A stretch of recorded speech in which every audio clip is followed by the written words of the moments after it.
everyone. Welcome to Minorly Important, the podcast where we talk about minor league sports. I'm your host, Kevin Marlowe. I'm joined here by my co-hosts, Ryan Baker. How's it going, Ryan? Hey, pretty good, Kevin. Just, enjoying the Friday night. For those of you listening, it's now Friday for us. Yeah. Awesome. We're also joined here by Dylan Little. Dylan, how you doing, buddy? Hey man, guess I'm not doing too bad if I could talk today. I'm doing well. Just running after two what are they now, 4-year-olds? It's fun. Other than that, nothing too crazy. Awesome. And then Colin Scholl's also here. Colin, how you doing, buddy? Oh, I'm doing fine, Kevin. And if the viewers can see at home, I actually got rid of the closet and I just added a big old wall behind me. No, but I actually just rearranged my room so that way you're not looking at an open closet anymore. Hey, is that blind broken behind you? It is not. It is not. The cat has not destroyed the blind yet. Nice. I was just trying to point something out that the viewers could nitpick on. All right. Well, then, guys, we are also joined here tonight by a special guest. We are joined by the head coach of the Noblesville Boom, Tom Hankins. Tom, how you doing tonight? I'm great. Thanks for having me on. No problem. All right. Well, guys, like I said, Tom is the head coach of the Noblesville Boom. He's had quite a journey. Tom, could you tell us how you got to be the head coach of the Noblesville Boom, where you started and how you got here? Wow, that's a long story because I'm an old guy. But I've coached almost at every level: high school, junior college, Division I assistant for a long time, and a Division II head coach. But at the end of the day, I came to the Pacers 6 years ago as an assistant coach. When Nate McMillan's last year, and then they obviously let Nate go. That was the COVID year. They let him go at the end of the bubble run that they made. They made the playoffs and lost in the first round of the Heat. Then they hired Nate Bjorkgren, and that's when I became the head coach of the Mad Ants. And we actually had a year in a season, a 15-game season in the bubble that year. And so I've been the head coach of the Mad Ants ever since. 5 years as the head coach, going on obviously year number 6. That doesn't happen in the G League very often. So. But I enjoy it, and we've made the transition. We were at Fort Wayne, which was awesome for a couple of years, and then we made the transition here in Indy and now to Noblesville. Nice. So, are you guys, now that you're in Noblesville and you have that beautiful new facility that we can't wait to go see, are you guys still going to practice at the St. Vincent Center like you have been at the Pacers facility? Yeah, we'll still practice downtown at the SVC. We'll still live. Our offices will be down here. Our players will live down here. So we'll have 24-hour access. Our players will have 24-hour access to this, unbelievable facility that we have. We kind of shuffle our practice around the Pacer practice times.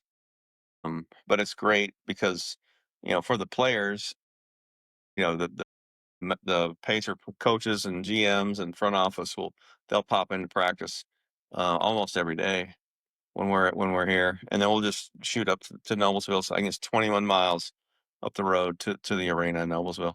Nice. How closely do you guys, are you at Pacers practices as well then? Yeah, so I'm at every Pacer practice I can be. As far as I don't have a conflict. So a lot of days I'll have a little coaches meeting with my staff in the morning. We'll go to patient practice at 11 if they're practicing that day, and then we'll have our practice at 2:00. So but yeah, and we're the main thing is like my assistants and myself, we're here for training camp, for patient training camp, just to make sure that we know, I think, the terminology and the things that they're running, and so we can implement that into the used to be the Mad Ants, but now the Boom, whenever we start our training camp about a month later. Nice. So were you in the building and all that during this awesome playoff run that the Pacers had? Were you involved at all, or were you? So actually last year I got to travel with them through the whole playoffs. This year they expanded their staff and made, it was a little bit bigger. So I did not travel. I didn't travel with them through the playoffs until the finals. And Nice. then they had an extra plane that they sent. They let it, but they took a whole bunch of us with. So I was at every practice when they're in town.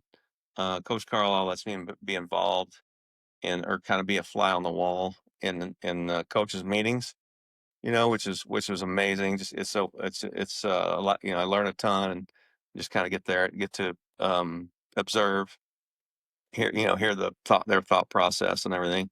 And then I was at every home game, and Nice. then in the finals we were at all the games in Oklahoma City. That's cool. That's cool. So so you try to implement the same like style of play and system that Rick's putting in the Pacers, you guys try to implement down at the G League level, correct? Yeah, so I think the main thing that we try and do is make sure our terminology is the same.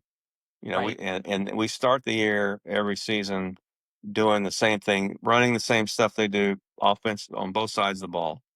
Um, and then as the season gets closer and we have a scrimmage game, we kind of figure out our strengths and weaknesses, and they're usually our strengths are usually different than the Pacers. And so that the coach Carlisle allows us to tweak and kind of do what's best, to help us win games. Right. Um, but we need to make it as seamless as possible whenever we have players that are, when Johnny Furphy and other players come down and play with us. So we need to be all on the same page. Anybody else got anything? Not right now. No. Yeah, so Um, Tom, looks like you growing up you were in Oklahoma. So how was that going back home for the finals? Kind of, you're there as It a was really Pacer, funny. but So yeah. good question. Yeah, all my friends are Thunder fans. Everybody, they're all Thunder fans. So we got a text thread with a bunch of guys that were really complimentary. But I had three friends come in for I think it was game 4 of the finals, and they flew in from Oklahoma City, or from Oklahoma, and we had a text thread going. I was like, I had 4 tickets for every game. Three guys came in, and they were excited about coming in. I text them, hey, no Thunder gear. You cannot, because we sit. My seats are in the coaches section. Yeah. I sit around all the assistant coaches' families and all the players' families, and I was like, no Thunder gear, and they were not happy about that.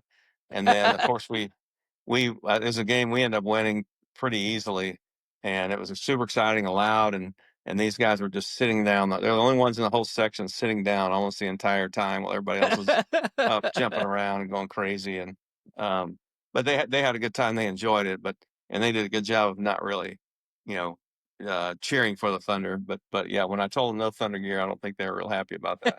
Well, I think they should thank you for that now yeah, after that yeah. game. They Yeah, got to see the finals. Like, exactly. I Yeah, mean, Uh-huh. they that they was they were they were appreciative. They had a good time, and it's good for them to just to get to Indiana to see how things operate here, how passionate people are about basketball here in yeah. Indiana. But you hear about it, but you don't know until you get here. Oh yeah, we have corn and basketball. That's all we have. Heck yeah. Well, Just look, according to 2K, I was whatever. just about to say, Yeah. yeah. uh, so Tom, we asked Chris this when he was on, Chris Taylor, but how hard is it? How often do you have to adjust the team's strategy based on call ups and people getting sent all over the place and all of that? How hard is it to make those adjustments in the middle of a season where your roster isn't like these are our guys all the Right. time? It's something we talk about from day one with our guys. When we come in here for training camp, and we have like an introductory lunch with our guys before our training camp starts. And in my talk with them, I just tell them, look, there's a lot of turbulence, is the way I describe it. And you may play 32 minutes for 6 games in a row, and then the Pacers assign someone or 2 or 3 or 4 guys, Yeah. and now your 32 minutes is going to be down to 7. And we talk about being professional and being a pro and acting like a pro and having a good attitude, We talk about it all the time, and I will say this: I made a mistake in my first year and second year actually. Whenever that would happen, I didn't tell those guys. I didn't prepare them. So now I actually learned the hard way that whenever I think someone's playing time is going to dip down, I try and have that conversation in pregame with them. Say, look, you're used to this many minutes. I don't know how many I have for you tonight. Hang in there, stay ready, but it's probably going to be a little bit less than what you're used to. Yeah. And so yeah, they're still not happy about it, but at least by me telling them and preparing them for it, they know it's coming and they're not going to be surprised. And when they're not surprised, then everything seems to be much better. It's not okay, but it's much better. So yeah, so it happens all the time, and then every year it probably happened 4 times this year. For example, we have we actually have 2 days of practice this year. We have Enrique Freeman, who's a two-way. He practiced with us for 2 days, and we're going into a game. It's one of those 12:30 afternoon games where the Pacers have a home game that night as well. And I mean, there's 20 minutes on the clock before the game starts. We get a phone call from Lloyd Pierce, and they say, "Hey, Miles is not feeling well, so he's out tonight. So you need to pull Enrique."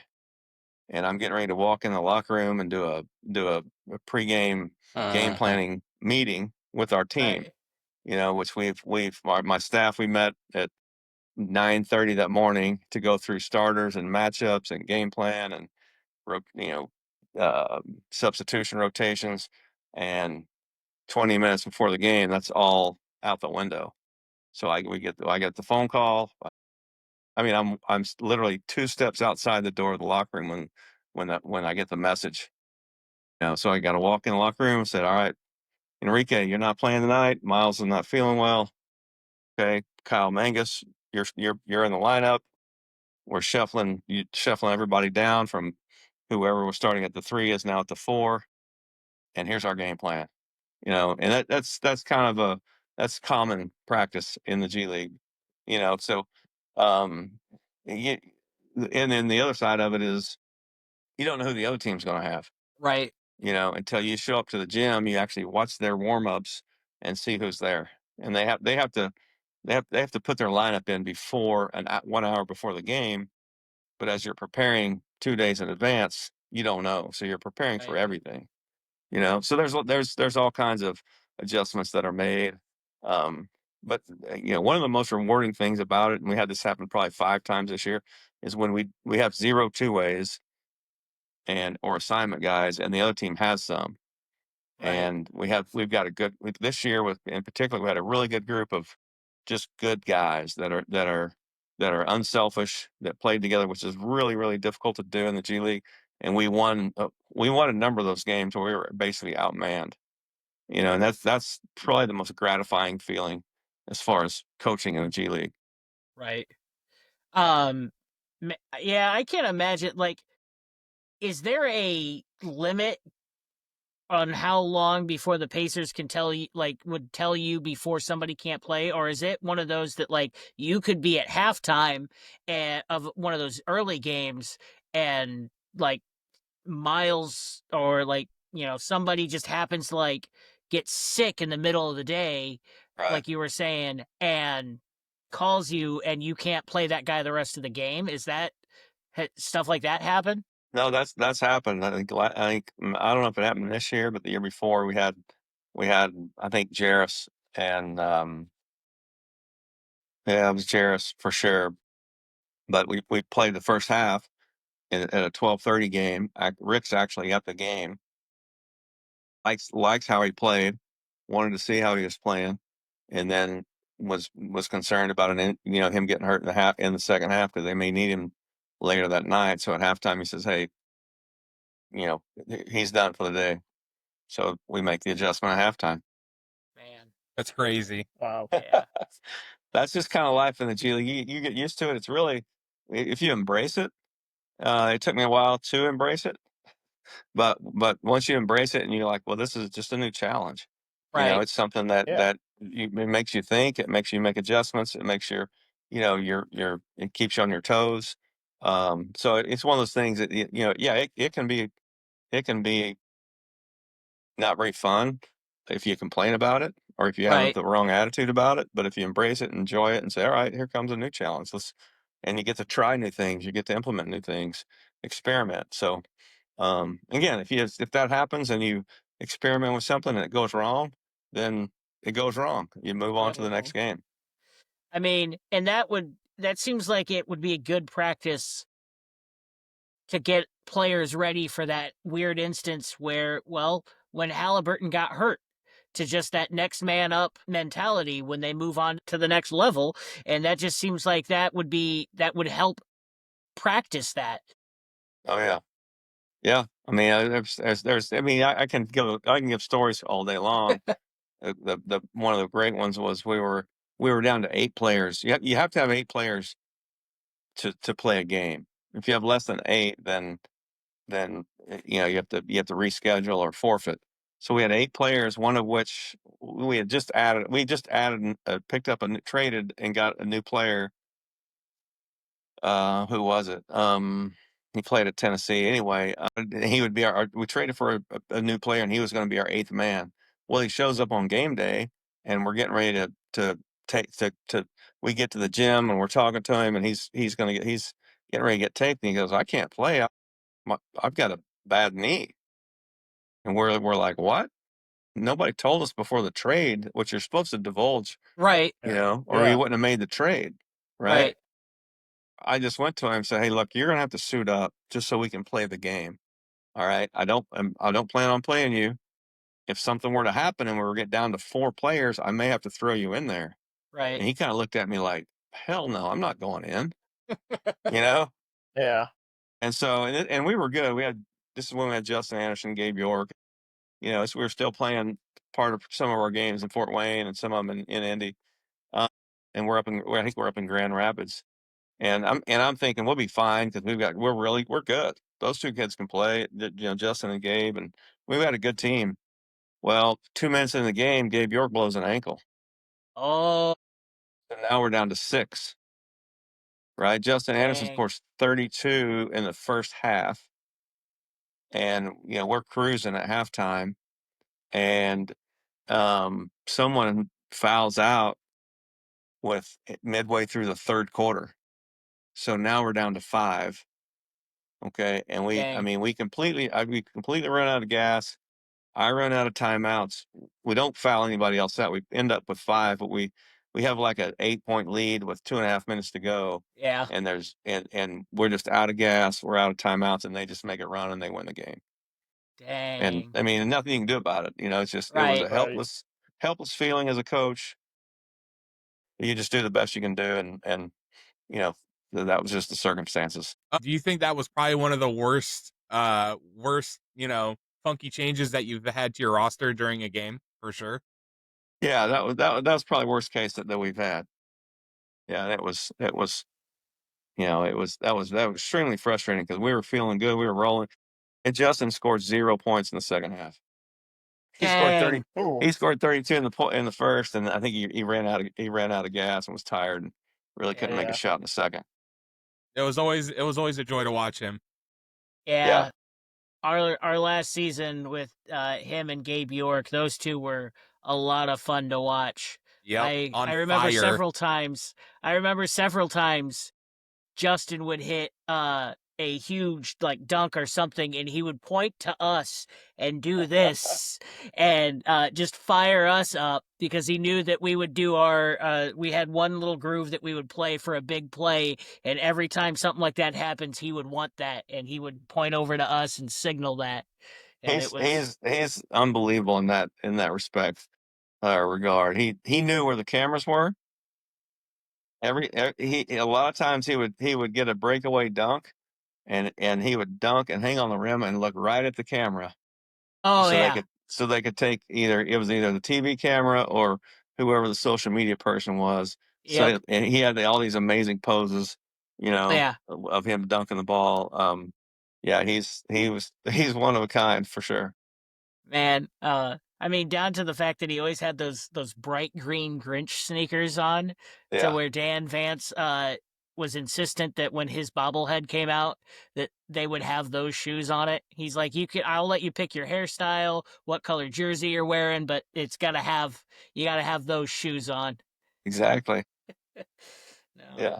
Um, He's doing well. He's played in, I think, Barcelona last year, and he's making a nice. lot of money. Yeah, Good. he's doing extremely well over in Europe. Good.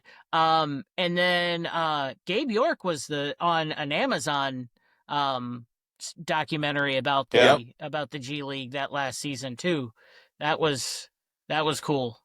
Yeah, that was really neat. They actually, to start the year, they picked 3 players from the G League, and Gabe was not one of them. It's actually Trevlin Queen was who they picked on our team to do the documentary about, and they got to know Gabe. They interviewed Gabe regarding Trevlin, kind of heard his story, and Trevlin wasn't really responsive to text messages and meetings with the Yeah. producers, and so they kind of switched it mid-season and featured Gabe, and it was really, really, really neat. He's actually playing in the TBT right now with, I don't Nice. remember, you remember Pedro Bradshaw? Yeah. Pedro Bradshaw, Terry Taylor are on a team, Everline Drive, which the guys who who run Everline Drive are from Northern Indiana. Um, and then their coach is Bryce Taylor, who's my assistant. Nice. Yeah. So they've won 3 games, and they've actually beat University of Kentucky's team in Man. Lexington 2 nights Oh, ago. it's a shame Wow. Dylan's internet dropped out, so Dylan had to drop out. But Dylan is a huge Kentucky fan, and it's probably best he didn't hear about that. Yeah. So yeah. Yeah. Um so how how do you guys go and find players? Like, we know that the NBA will go to the G League to find players when things are getting thin, especially that COVID year when you had to sit somebody for so long because they got tested positive and all that. Where do you guys go? Like, do you help Chris go scout some players when you guys are needing to fill some roster spots mid-season? Yeah, it's mainly Chris and Tim Brown that are Mm-hmm. finding the guys. When the season ends, they have some prospect camps for guys who are graduating from college. Mm-hmm. So I do go to Portsmouth Invitational every year with Chris and Tim, and I think there's 80 players there. Most of them will end up in the G League. And then I went, the G League has an elite camp that leads into the NBA draft combine in Chicago. So I've either worked the elite camp or the NBA draft combine the last 3 years. If not, I go and watch and evaluate, and you interview guys. You just kind of get to know who's available, you know. And then leading up to the draft, and then through the draft, Tim and Chris, and then a couple of our other scouts, and Vance, Caitlin, who's a director of player personnel. They all get together and kind of make decisions on who we want. Yeah. Okay. Cool. I just wasn't sure if if you put your voice in at all, because at the end of the day, you're the one that's going to have to coach them and Right. work them into the system. But Chris does a great job. I mean, we've known Chris for a while, and he's always done good. The Since you've came on, when we got to meet you, you've always been really good with players and stuff like that. We could always tell. It was a lot of fun getting to know you those years. What would you say is the hardest part about being a coach in the G League? I think kind of what we've already talked about, just the day-to-day surprises. I mean, I've done it, 5 years now. So for the last maybe 2.5 years, when things are kind of quiet and you've gone 2 days and they haven't had any kind of surprise, I kind of look over at one of my assistants, and I've said, look, something's getting ready to happen.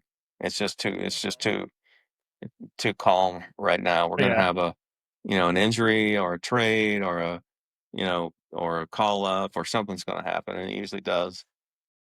So just adjust into that. But again, if you have the right attitude about it, and you just embrace it and know something's going to happen, then you just kind of roll with the punches, and I mean it makes it more challenging. But at the same time, it keeps you fresh, and you're always thinking about different things and new ideas. Right. What would you say is how different is it from coaching in college to coaching in the G League? It's so much different. Like college, I coached college for 20 plus years, and mainly I mainly recruited that time, but you're always thinking about recruiting all the time. Which I never have to worry about that here. You have to deal with academics. Sometimes you deal with parents. Um, and then you're really kind of teaching guys how to play. I mean, I've learned as far as coaching wise and strategy, and I've learned as much. I've learned a ton from Coach Carlisle and his crew.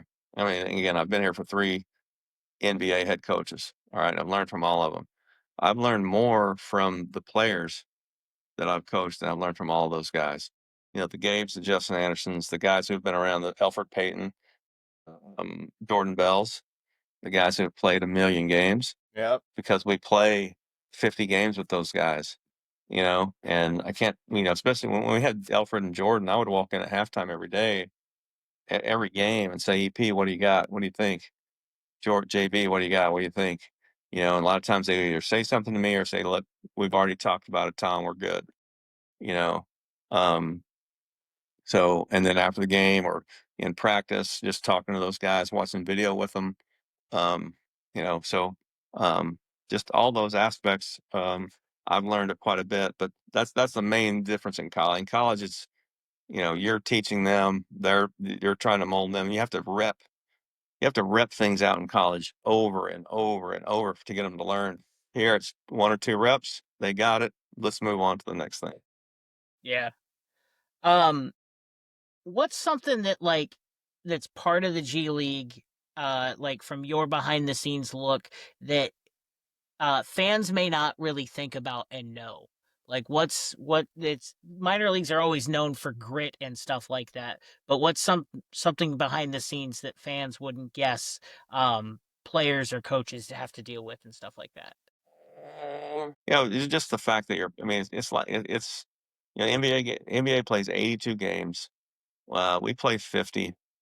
Um, we're traveling different than them. We're commercial flights. Our hotels are not 5 star. Um, so it's much more of a grind, um, than people realize for minor league stuff. I can imagine minor league baseball and hockey; those guys are bussing 8 hours in between games, or things like that. Um, the thing that, I've seen minor league hockey, and I in um, minor league baseball games, and I think this is relevant with minor league basketball as well. The players are so good. They're not NBA players, right? But the players are still so good compared to college that i- you don't realize how good they are. They make it look easy. Sometimes it looks like they're not playing hard, and they are. They're playing extremely hard. They're all just grinding and battling to try and get to that next level, to try and get that big check, to try and get that, that contract. But they're so good. I mean, last year our starting center is Jaleel Okafor, 4th pick in the draft.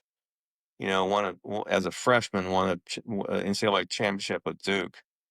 And you watch him play in the G League. If you don't really know what you're watching, you're thinking, "Well, he's all right, he's okay." But I mean, those guys are really good. The guy's made millions and millions of dollars all over the world.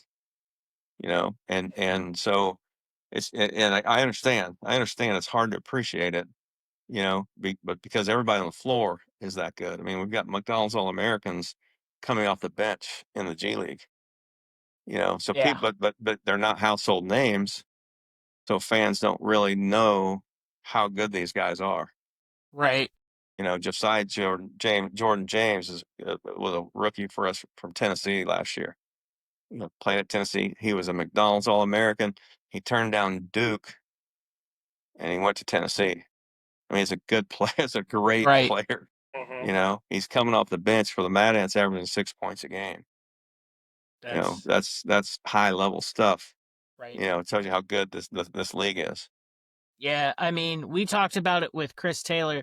I have, and we've also talked about it just on this show in general, that we have seen minor league players almost try harder than some pro teams because even if your team is losing, you still are trying to fight for you to succeed to that next point, which then fuels these epic comebacks like the Mad Ants we witnessed. I don't Tom, were you I there was at when the the game. I was yeah, at the game when Gans was coaching. It was his last yeah. year. Yeah, Uh they were down 25, or I don't know what it it was was, but 34, I think, is what yeah, it was at in the third quarter and came back against Canton and yeah, won. And it yeah. was just like those games happen in minor league. Well, I guess they now happen in pros too when you watch the Pacers as the comeback kings, but like I see that a lot in minor league sports because those guys are fighting so hard to get to that next level, like you said, in that paycheck. And I think that because of that, you almost get to watch some more exciting things than pros because when you get down by that much in a lot of pro games, you just give up and start trying to think and prepare for the next game. Whereas, well, I shouldn't say pros in the major level, but minor leagues are still fighting not just for a win, but for them to move up. Recognition and And yeah, yeah, Mhm. Right. Yeah. I mean, that's the truth. It's one of the cool things about this is when we go into a video session. To your point, we go into a video session and practice. I was amazed because these guys were really good college players, whatever level they played at, where they played, they're really good. And we go into a video session, and these guys are all on the edge of their seat, listening and learning, and trying to figure out how they can get better. Whereas in college, there's a lot of guys that are immature, too cool, not real coachable. I've experienced it firsthand, but I was really surprised at how coachable these guys are, how on board they are to try and get better, and how much effort they put into working and getting better every day. yeah. No, that makes a lot of sense, and like it's because they're now pros.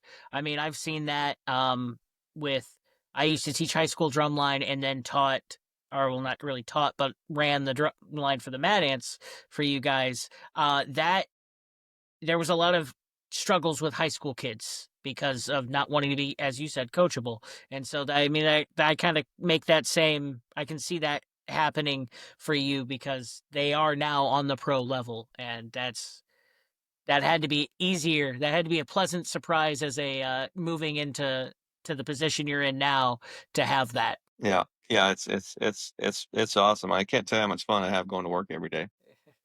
Yeah, I Yeah. bet.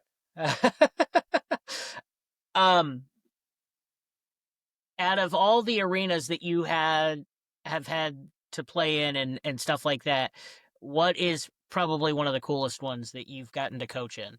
The G League or Yeah, or anywhere, just anywhere, but your G League and then anywhere, unless right? it's the same one. Um, I mean, we played some games, some G League games, and some big time arenas.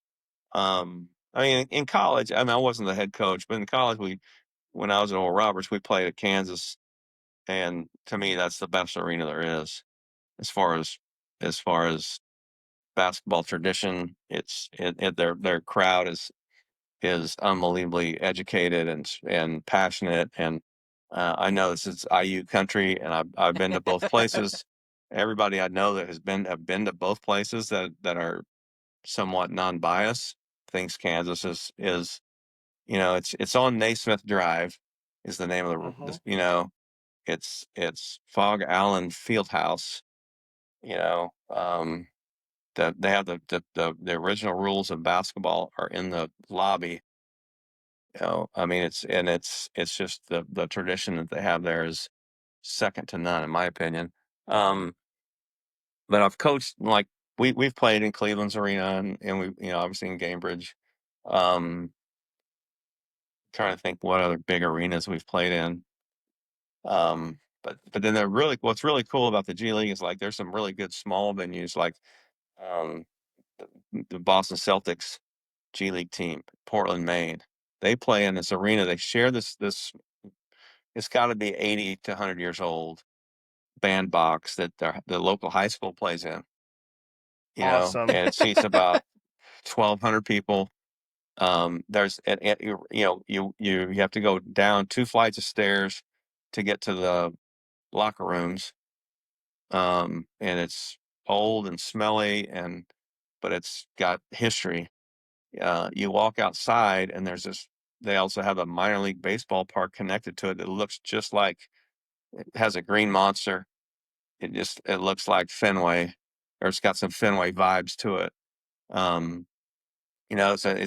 and they pack it out. I mean, we've played there on Sunday at noon a couple of times, and it's I don't know if it's sold out, but it's really, they're real passionate about their minor league team there. Well, they're the #1 minor league city in the United States according to Business Insider.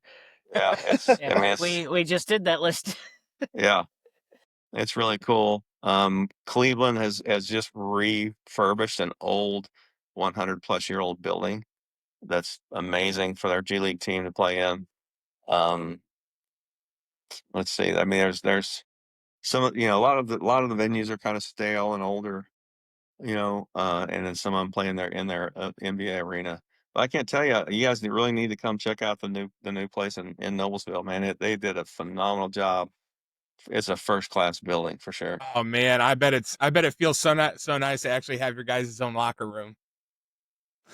It's gonna be nice just to have a home court. I mean, Yeah. a home crowd. We haven't Right. had a home crowd since Fort Wayne, so we've been playing in front of 75 people most games. Yeah. So it will be a lot of fun. And I And think it's so cool that most of those people are, from the Pacers, like NBA yeah, players. yeah, your 75 fans were like Tyrese Halliburton and Caitlin Clark. those. Yeah. Yep, yeah. Yeah, No, that's pretty cool. Did you get to interact with them when they were sitting there watching a game? Did you interact with them at all? I made an interaction with them during the game. I mean, I'm around practicing those guys a lot, but not Right. not much during the game. Yeah, I remember one day game, or there was one game where we were there, but we didn't have enough people to run the whole drum line, so Tim let us sit courtside, and that was the few times that you didn't really acknowledge any of us because once you were in coaching mode, you are in coaching mode, and then after the game it was just like normal, but it's like once coaching mode kicks in, you are straight to business. So I get that. Kevin, remember when we would, at the end of games, we would talk our lightly hearted trash talk to the other players. And then at the end of the game, when we'd go out to the rotunda to play when everybody was leaving, Post-game? we'd be like, yeah, post game, we'd be like, all right, guys, have a good day. Like, Yeah, good game. And they'd be they were like, very confused because we would talk so much trash talk during the game, but then be like, hey, safe travels home. Hope you guys get there safe. so many weird looks off. Well, once the game's over, they're no longer the opponent. So no, they're just guests in our building. Yes, no, minor league sports for you right there. Yeah. So, what is the hardest environment you've had to play in? Because we know that we have gotten some complaints from the other team when we were helping be the best home court advantage you could have. Yep. What's the worst environment? Like, what's the worst home court advantage that's been used against you?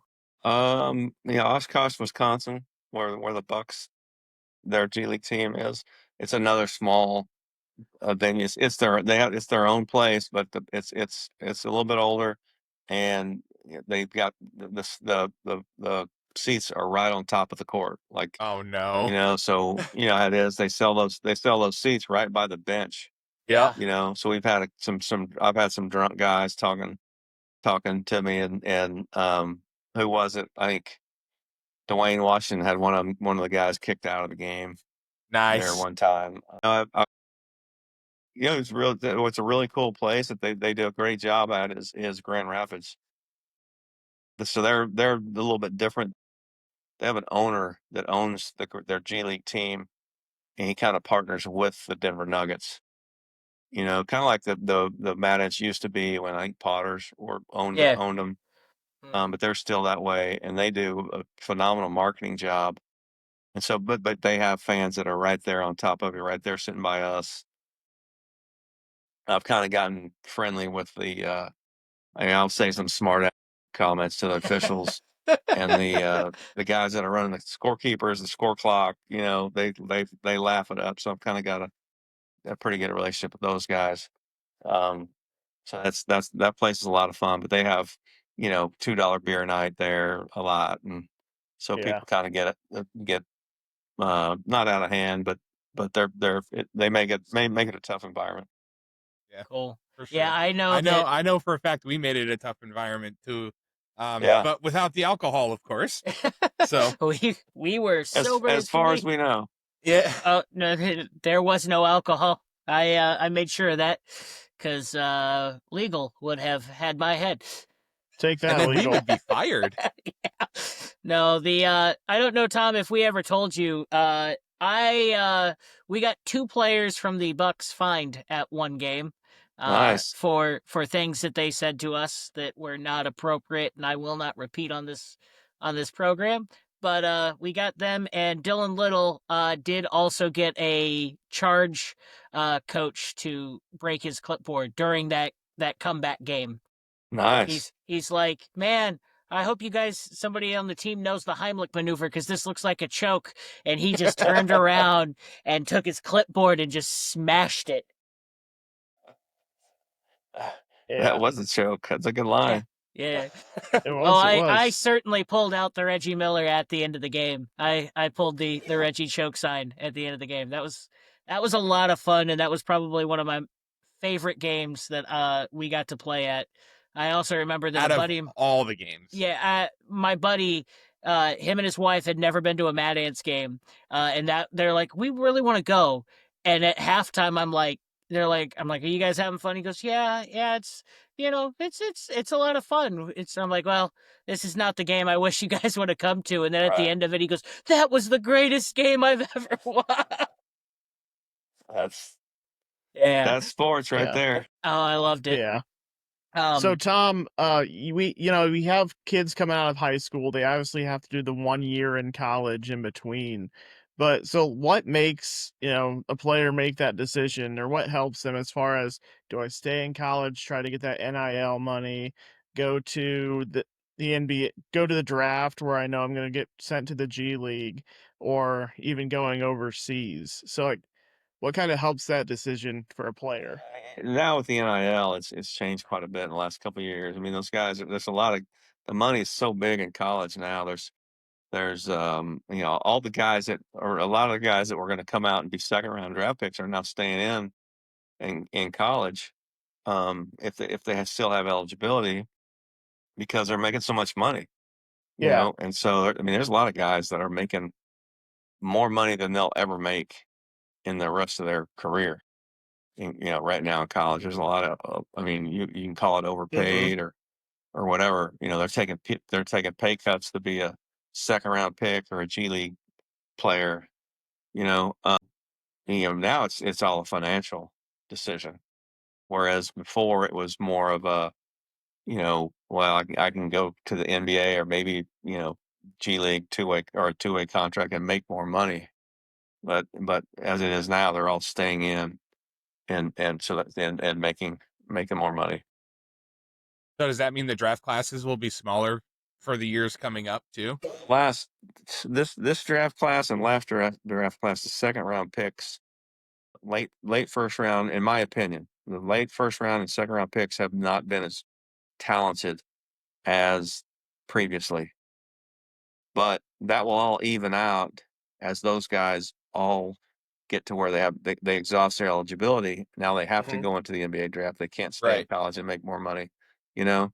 So I think it's watered down a bit that some of the talent that would usually come out, or most of the talent that would usually come out that still has eligibility, is staying in the draft. So the amount of 19 and 20-year-olds getting drafted out of college is not as big as it used to be. Right. There's not Yeah. as many.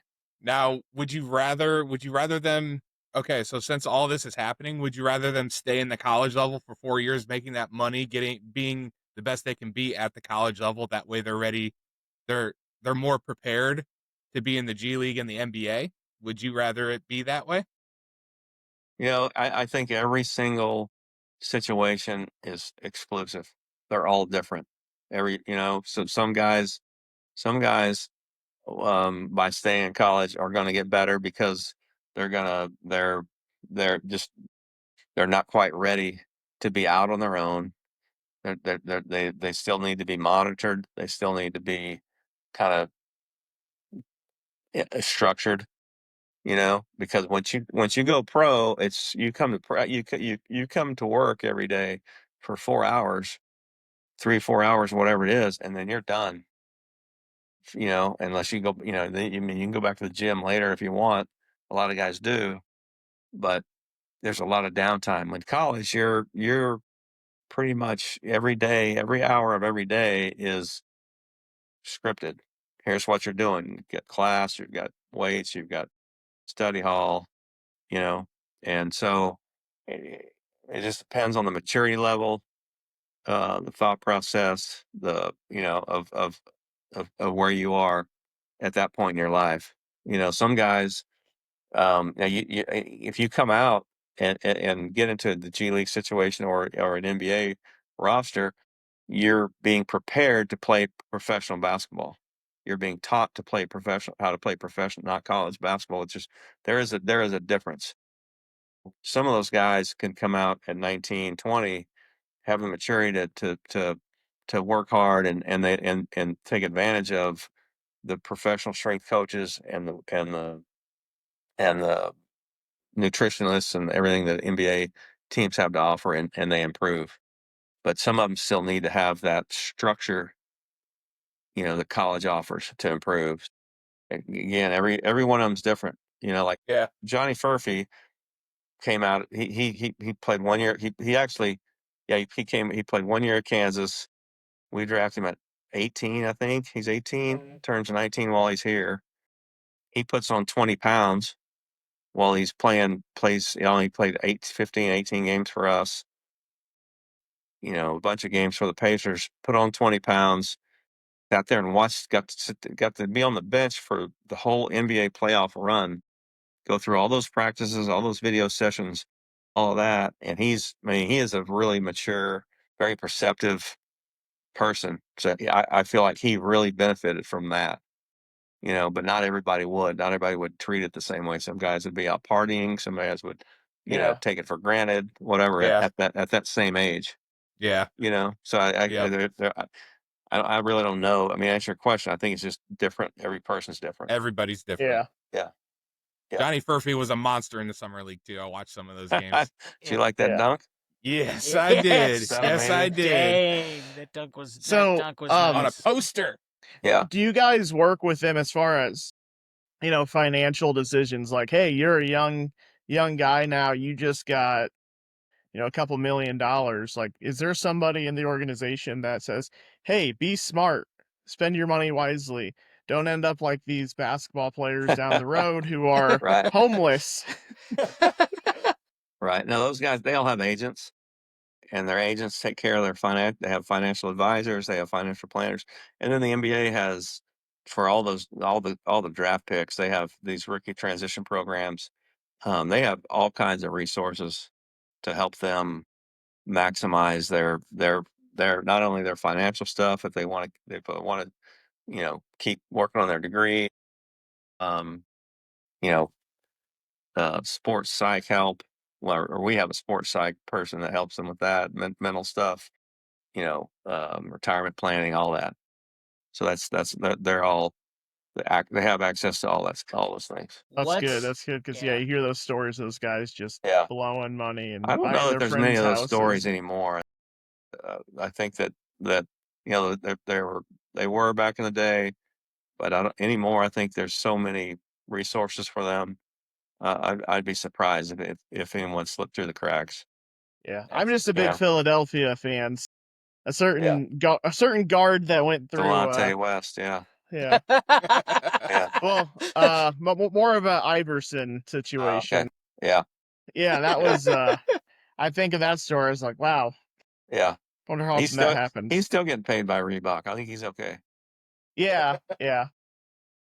Um, what would you say is a piece of advice that you would give to somebody that wants to move up to like a high school coach that would like to eventually make it to the G League or the NBA or college or anything like that? What's something piece of advice you think young coaches should know?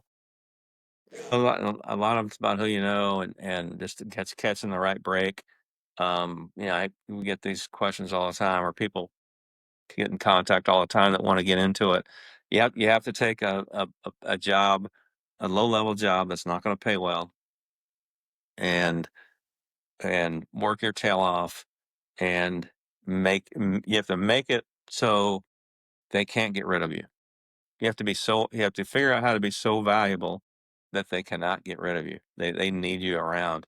And sometimes the opportunity for that to happen just isn't there. Sometimes so there's a lot of timing involved in getting in and getting that opportunity. Um but you just have to keep plugging away I mean, I'm talking to 4 or 5 guys daily that are trying to get into some type of G League, some type of NBA, some type of video room. They're trying to get in, and at the Pacers, we have interns here every semester that are in college and they want to be in the front office. They want to be scouts. They want to be coaches. They want to be analytics people, and they're trying to get in. And so you just kind of have to be at the right place at the right time. I mean, I don't know if you asked Chris the same CT, the same question, but he was an intern, and then he was just booking travel for the scouts for like 5 or 6 years, you know, and just hanging around and trying to waiting for his opportunity and um he finally got the chance to move into with the Mad Ants. So it's almost harder to get to the NBA level as far as staff wise than it would be like a player, because I mean the player you're going to make it on your skill. Staff, you have to make it on your luck, basically your luck. Has a lot to do with it. Luck, hard work, perseverance. But yeah, there's a lot of luck involved. Like it's like coaching college basketball. And as a college player, I knew I wanted to coach college basketball, and so I started working basketball camps all over all summer, and just networked that that way. And you know, it didn't. I took my first job. My first coaching job, I paid $0 for. Um, in a junior college in West Texas. Actually, I got a part-time job as a maintenance man at a local bank because the maintenance man had hurt his back. So and that's what I did during the day, and I coached basketball in the afternoons and evenings, and then it turned into another job and another job. But through my network, I ended up becoming a Division I assistant. Nice. Yeah. Do you have any desire to move up? Like Rick steps away, Pacers job opens up. Do you Yeah, I would like that. That would be pretty cool. Yes, that would be nice. Yeah, I would love to coach in the NBA for sure. That'd be cool. That'd be cool. Um, what would you say is the coolest part of your job? Coolest part of my job. I mean, the entire thing is really awesome. But just being in the building where I coached college for a long time, and where there's just so many. I kind of already, but talked about this. There's so many other things involved other than basketball. The coolest part of my job is every day I'm trying to figure out how to get these 10 to 13 guys better. How do we help them become better? What can we do for them off the court, on the court, relationship wise? What do we do? And I have a staff of 3 assistant coaches and a couple of interns and a front office, and that's our job. How do we, we meet all the time and we talk about it all the time. We throw throw stuff against the wall and see what sticks. And so he just coming to work every day is amazing. And then I guess maybe I don't know, the coolest another cool part is like every Pacer home game when I'm in town, I'm in the locker room for the pregame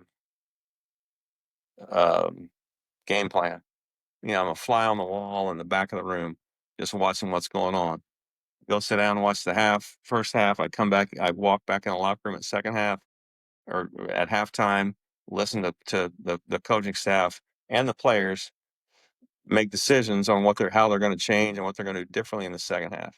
Again, I'm a fly on the wall in the back of the locker room. That is, to me, is unbelievable. That's an awesome opportunity that I can't tell you how much I enjoy it. Were you in the locker room celebration for the Eastern Conference Championship? Yes, I was. That was Man, That awesome. was awesome. fun. Yeah. Oh Nice. man, I know CT was telling us stories about that when he was on. We actually had him on. Was it Colin? Was it 2 days later? Or no, it was the night after. It was the It next was the morning. night. Yeah, it Yeah, it Yeah, was was like the right yeah, next we morning had of after. him that on the stuff. next morning right after Yeah. that, and it was man, that was a really fun night. I remember sitting there. I have been a Pacers fan since the Miller's day, since the Miller days, and Yeah. that's it's something we've only seen twice, and that was really cool, and it's cool that you got to be a part of it. Um, but uh, you have you've grown through. Is there one player that you, if you could have any of your G League players back, which one would it be? Wow, that's tough to narrow it down to one. I Okay, give mean, us your starting five. Yeah. Yeah. We're not biased here. I tell you what's really cool was having Jordan Bell Okay. and Jordan Bell and Elfrid Payton together. Those Yep. guys they're both, you know, they played many NBA games. Elfrid Payton was a 4 or 5 year starter in the NBA, and Jordan Bell won a world championship with Golden State. That's cool. And they're both late 20s when we had them, and they really enjoyed mentoring the younger guys, and they did it in such a humble way. And I mean, like Alfred, he's a really quiet person. Um, so he let those guys get to know him and he earned their respect before he really started trying to mentor them. So when he did speak, it was like, wow, this is all the players thought this was great. He didn't try and shove it down their throats and come at it in a way like, hey, young guy, I've done this for a long time. You should listen to me. It was a really neat thing to see. And just the ability of Gabe York's ability to just his ability to score, ability to play. Yeah. And at the same time, like I said, he's playing this TBT right now with Terry Taylor and Pedro Bradshaw. And the reason they're 3-0 is because those guys' chemistry is great because they are really good friends. So it's I think it's rare for somebody to come in and be able to score like Gabe does and get the number of shots that he gets and takes and get along with everyone.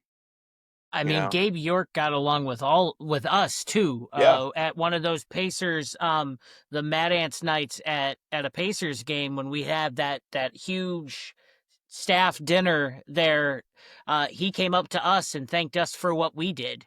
That was also the night after he got a questionable technical foul for. All right. Well, I did. we're at the end of our time here, Tom. We want to thank you. We do always close with a closing question. So the question is, for Ryan and Colin, is what's your favorite memory of watching basketball? And then for you, Tom. Yeah. So I mean, those guys come to mind. Justin Anderson was a lot of fun to coach. Um, it was really fun this last year was having Steph Hitch around. Yeah. You know, Yep. he really quietly mentored I don't know if you the Keisei Tominaga from the Japanese kid that we had this year. They became really close, and he helped K-State get much better throughout the course of the year. So yeah, he was fun to have around. Yeah. All right. So what is your best locker room speech before, the second half that you guys are down points? Is there one in mind that sticks out, and then at the end of the game you guys win, you're just like, I did that. I helped them. I don't know if so. I don't know. My best halftime story. It's not me, but so when my first year, we are in the bubble. We played this 15-game season in Orlando at Disney World, and I had hired one of my assistants was a guy named Michael Ruffin. He played 9 years in the NBA. He was kind of no one really knew who he was. No, he was a really good role player. 6'9", played at the University of Tulsa, got a mechanical engineering degree. Really bright individual, right? He'd been an assistant coach for the New Orleans for a while. He just was. They had anyway. He was without a job, and I hired him. And I mean, the nicest, most humble Christian, non-cursing guy and this is my first year, and we have some dudes that are just wild. We have some talented guys, but they're mouthy, they're talk back, their attitudes aren't the best, and we had 12 really good players. O'Shea Brissett was on this when we had O'Shea Brissett. Demon. Yeah, I like O'Shea. But like I would take a guy out of the game, and he would just look at me and say, "What the Tom? Why am I coming out?" I mean, and so this is my first year, and I was like, kind of like, so anyway, we I don't know, we're in like game 8 or 9, maybe 10 games in, okay, and we're playing our worst half of the season, and I'm just like shaking my head, like I don't know what to do. And we walk in the locker room, and Michael Ruffin, who's quiet as can be, never curses, he just motherfucked these guys up and down. And they really respected the guy because he was a big dude. He played in the NBA. He worked really hard. He's a great communicator. I mean, he was really good with the players. They saw how upset he was, and they knew what kind of person he had not got, 4 or 5 weeks. They learned what kind of person he was. Completely changed the locker room tone, completely changed the game. We go out and win the game, and we just laughed about it and gave him such a hard time after the game because I was like, "Who is that guy? Who? I don't know this guy." So yeah, it was a fun time. That was a great story. I like that. That Yeah, was that that was was Alright. awesome. awesome. Well, Yeah. we're at the end of our time here, Tom. We want to thank you. Yeah. We do always close with a closing question. So the question is, for Ryan and Colin, is what's your favorite memory of watching basketball? And then for you, Tom, what is your favorite memory of coaching in the G League? So Colin, you want to go? Yeah, absolutely. So before doing the drumline, I wasn't really big, basketball guy. I've seen a few basketball movies like, Hoosiers and whatnot. I'm mostly just a hockey and football kind of guy, but like my favorite memory definitely has to be being able to watch the Fort Wayne Mad Ants in their classic red and gold jerseys before the color switch. I think those jerseys were awesome. And them going as deep in the playoffs as they did that Yeah. first year we were a part of it too. Definitely one I won't forget it. That first That's year we cool. were in it, we'll never forget that year. Ryan? So I have only been to a couple NBA games in my life, but one of them was a game where the Pacers were playing the Heat. One of my dad's friends worked for a pharmaceutical company down in Indianapolis area, and we got tickets for that game from them. So we went to the game, and it just happened to be the game where Lance Stevenson blew in Oh, LeBron's that's ear. awesome. That's fantastic. That's a Dude, great memory. I loved Lance. I would have to say just the amount of I loved basketball as a kid, but I am short, And as my little league basketball coach used to say, I am a center and a point guard's body, because I would fight for rebounds, but I couldn't win them because I was short. But I loved getting to be able to get like the access that we got from the drum line, to be that close and to get to heckle people. And one of my favorite things was realizing that the G League app was up to date very quickly, to be able to tell people how many free throws they had missed in a game, and tell people that were way better at the game than I will ever be how I didn't think they were good at their job, to help my team win. I loved every bit of that, and getting to just the amount of access that we got and the love from, the team. And Tom, you were always very supportive of us, which is why we got you one of our hats. That was So I nice. still wear it, actually. Nice. Yeah. Nice. I like that. The great one of my Yeah. I forgot to add this in. Giannis's brother Oh, called me a yeah. not so He nice was word one game. yes. That's it. That's all. We told him his brother wouldn't be proud of him. The way he was playing. Yes. Yeah. I literally yelled out, "You'll never be as good as your brother," and he turned around and called me not so nice words. Yeah, That was no, very it nice of was you. it was That's a lot pretty of good. fun to get to be that close to the action. And then yeah. So Tom, what is your favorite memory of coaching in the G League? Of coaching, my favorite the best game I ever coached was, I think we were playing in Grand Rapids one night, and we had Goga Batazzi on assignment. Okay. We went there for 2 games, so we played back-to-back games. So Wednesday night we go there. This is when we had Gabe. I don't think we had Justin, but Kiefer Sykes was our point guard.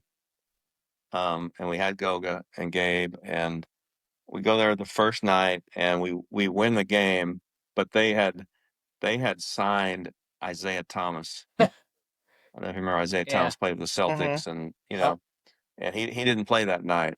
So the next night we show up, and Lance Stevenson was on on their team, and Wow.